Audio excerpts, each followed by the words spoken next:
Hi, my name is Richard. Today, I'm going to be talking about a common motif found in a variety of retinal diseases in the eye and how I'm addressing this through pharmaceutical intervention. This commonality I'm describing is known as glutamate excitotoxicity.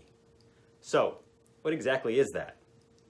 Well, glutamate is a neurotransmitter found in the eye, and while normally it serves a critical role to help us see, when there's an excess amount, this leads to a toxic inflammatory response, resulting in a damaged retina and potentially irreversible blindness.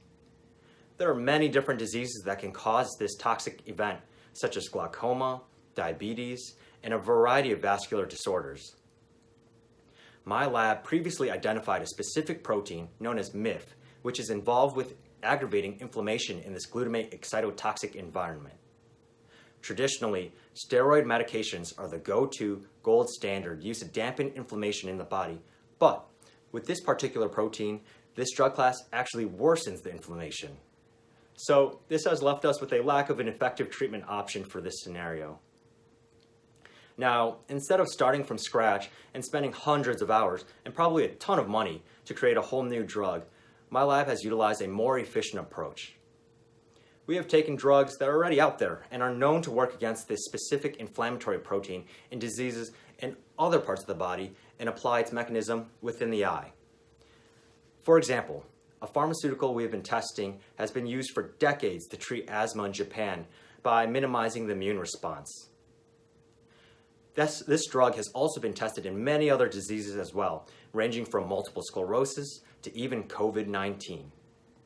So this is where my master's project comes into play. I have tested the effectiveness of this drug in clinically translatable animal studies to see if the drug is able to preserve the retinal tissue in a toxic environment and prevent cell death and inflammation.